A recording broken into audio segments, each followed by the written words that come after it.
श्री कृष्णाय नमः। श्री गुरुभ्यो नमः। नत्वा श्री वल्लभाचार्यान् पुष्टिमार्गोपदेशकान् विठ्ठलेशान् गुरुन् स्तौमि बालकृष्ण मम प्रभुन्।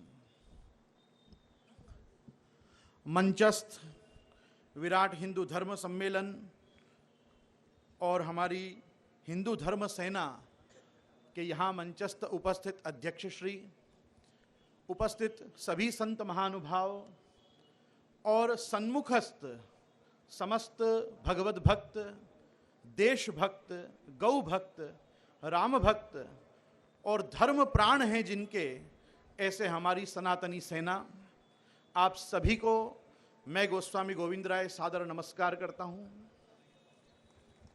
साथ ही में मैं खास आज कहना चाहता हूँ, धर्म एव हतो हन्ति धर्मो रक्षति रक्षिता तस्मात् धर्मो न हन्तव्यो मानो धर्मो हतो व्यधित।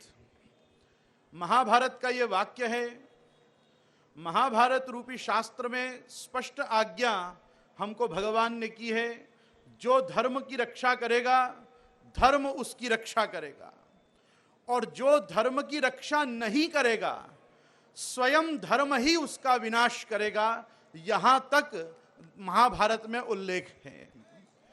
राम मंदिर के विषय में जो हम यहाँ चर्चा करने और सब चीज़ों के लिए एकत्रित हुए हैं, मेरे बाद काफ़ी लोग हैं जिनको अपने अपने मत, मन के अभिप्राय आप सभी के आगे रखने हैं, तो मैं भी अपने हृदय की बात कहना चाहूँगा। रामायण में सुस्पष्ट आज्ञा वाल्मीकि जी ने हमको की है, नारद जी के वचन हैं, रामो विग्रहवान धर्मः। इंग्लिश में कहें तो पर्सोनिफाइड रिलीजन अगर कहीं देखना हो, स्पिरिचुअलिटी इन अ पर्सन, तो साक्षात भगवान रामचंद्र को देखो तो मालूम पड़ता है कि धर्म का जो साक्षात स्वरूप है वो यही है। आगे भी रामायण में हमको मालूम पड़ता है कि जिस समय पर वेद वेदांत में प्रतिपाद्य जो भगवान का स्वरूप है, स्वयं गीता में भगवान ने कहा, वेदैश्च सर्वैर अहमेव वेद्यो वेदांत कृत वेद विदेह चाहम। वेद और वेदांत में जो जानने लायक तत्व है, शास्त्र में जो तत्व है, वो मैं स्वयं हूं।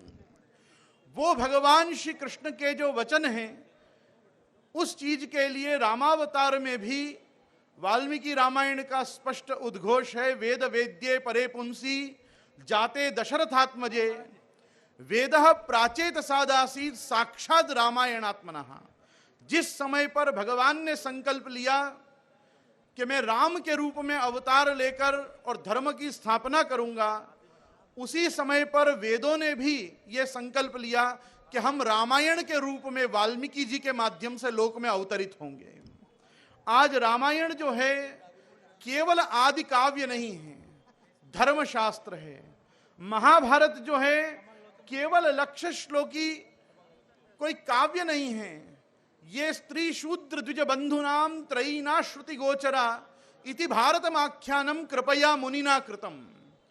व्यास जी ने, जिनको किसी समय में वेदाध्ययन का, श्रुति के अध्ययन का अधिकार नहीं था, ऐसे सनातन धर्मावलंबी आस्तिक जनों के लिए समग्र वेद का तात्पर्य उनके हृदय में विराजे, इसलिए कृष्णम वंदे जगत गुरुम, इस प्रकार से भगवान श्री कृष्ण का और कृष्ण भक्तों का महात्म्य प्रकट करते हुए यह महाभारत का दिव्य शास्त्र प्रकट किया कि जिससे समग्र वेदादि शास्त्र और पुराणों का सारभूत धर्म हमको महाभारत के माध्यम से प्राप्त हो सके।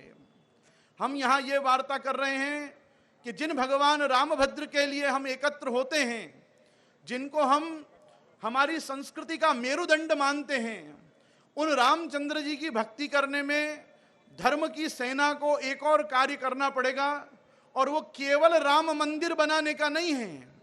राम मंदिर की सार्थकता तब है जब मनुष्य के जीवन में सत्यम परम धीमहि का आदर्श स्थापित हो और जीवन में उसके व्यक्तित्व से रामचंद्र जी की लीला और कथा उसके मानवीय चरित्र में हम देखें। तो जब तक चरित्र का गठन राम भक्त अपने आप नहीं करेंगे, आज रामचंद्र जी की कथा में हम क्या देखते हैं? वो श्रेष्ठ भाई हैं, श्रेष्ठ पुत्र हैं, श्रेष्ठ शिष्य हैं, श्रेष्ठ नेता हैं, श्रेष्ठ योद्धा हैं, श्रेष्ठ शत्रु हैं, और सबके सुहन सुहृद और मित्र भी आप श्रेष्ठतम हैं। आप मित्रवत्सल भी हैं, आप भक्तवत्सल भी हैं। मेरा समाज को जो संबोधन आज यह है वो है, राम मंदिर की वास्तविकता तब होगी जब घर घर में एक राम होगा। और हमको चरित्र निर्माण पे ही ध्यान देना है। जब हम अपने चरित्र में राम चीज को उतारेंगे तभी हमारे जीवन सिद्ध बनेगा। ये सत्य संकल्प जो है, ये रामचंद्र जी की लीलाओं का चिंतन और भगवान श्री कृष्ण के जो वाक्य भगवत गीता में दिए हैं, ये उनके जानने से ही होगा। क्योंकि यतो धर्मस ततो कृष्ण, यतो कृष्णस ततो जयः।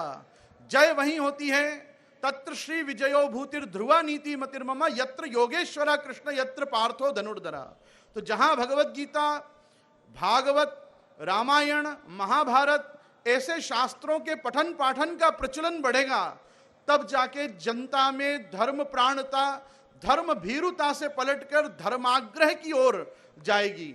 आज अंधविश्वास को खत्म करने का एकमात्र उपाय है अपने ज्ञान चक्षुओं से शास्त्रों को देखना, शास्त्र के तात्पर्य को जितना हो सके अपने जीवन में उतारने का प्रयास करना। क्योंकि समाज के हर वर्ग को हर युग में दिशा दिखाने वाले केवल संत और आचार्य नहीं हैं, ये शास्त्र हैं कि जो संतों और आचार्यों के वाणी के माध्यम से आप समाज तक पहुंचते हैं। तो मेरा खास आग्रह रहेगा कि आज इस वस्तु पे ध्यान देना जरूरी है कि हमारा आचरण शुद्ध हो। संस्कृति का रक्षण हम तभी कर सकते हैं जब वेशभूषा, भाषा और भोजन ये हमारा शुद्ध हो। आज राष्ट्रभाषा का आग्रह रखना, अपनी अपनी मातृभाषा का आग्रह रखना, उसके साथ हमारी वेशभूषा का आग्रह रखना, शिखा सूत्र का रक्षण करना, माथे पर तिलक लगाना, कंठ में अपने अपने संप्रदाय की भावनानुसारी कंठी धारण करना, हमारे बाह्य चिन्ह हमारी अंतर्भक्ति को प्रकट करने वाले होते हैं। जब तक हम हमारे बाह्य चिन्हों के माध्यम से हमारे अंतस्थित भक्ति को प्रकट नहीं करेंगे, तब तक समाज में परिवर्तन नहीं आएगा। मैं मानता हूं कि आज तिलक के युग को टैटू के युग ने ले लिया है, लेकिन तिलक का युग पुराना नहीं हुआ। आज किसी के देह पर टैटू नहीं होगा तो चलेगा, लेकिन तिलक होगा तो उसको देख के सबसे पहला विश्वास ये होगा कि ये मनुष्य सत्यवादी है, ये आदमी सत्य बोलता है। तो आज तिलक करके घूमना ये हमारी संस्कृति का आधार बिंदु क्यों है? क्योंकि हमारी संस्कृति सत्य में मानने वाली संस्कृति है। हमारे यहाँ चरम सत्य नहीं होता, हमारे यहाँ सत्य ही परम सत्य होता है। इसलिए मैं आप सभी लोगों से आग्रह करूंगा, अपनी अपनी भाषा में अपने अपने भाषांतरों को अनुवाद ग्रंथों के साथ भी धर्म और धर्मशास्त्र के चिंतन का अपने जीवन में आदत डालिए। टेलीविजन से लेकर सेल्युलर फोन के युग में, इंटरनेट के युग में आज हमको ये चीज का ध्यान रखना चाहिए कि पुस्तकों से ही हमको पांक्त पांडित्य प्राप्त होगा। जब तक हम पुस्तकों का आग्रह नहीं रखेंगे, जब तक हम घर में सदग्रंथों को नहीं बसाएंगे, तब तक हमारा जीवन सज्जन का जीवन नहीं होगा, सदगृहस्थ का जीवन नहीं होगा। अपने परिवार के साथ आधा घंटा धर्म की चर्चा करिए, अपने परिवार के साथ आधा घंटा रामकृष्ण के लीलाओं की चर्चा करिए, क्योंकि भगवत लीला के जो स्वरूप हैं वो आज टीवी सीरियलों के माध्यम से भ्रष्ट कर दिए गए हैं। आज जो भी स्क्रीन प्ले हो रहा है वो शास्त्र विरुद्ध हो रहा है। आज शास्त्र पुरस्सर रामकृष्ण के स्वरूप को जानना है, आचार्यों के अवतारों के स्वरूप को जानना है, तो हमको शास्त्र की ही शरण जाना पड़ेगा। ऑडियो विजुअल के माध्यम से हम वो सत्य तक नहीं पहुंच पाएंगे जो सत्य हमको ऋषियों ने दिया है।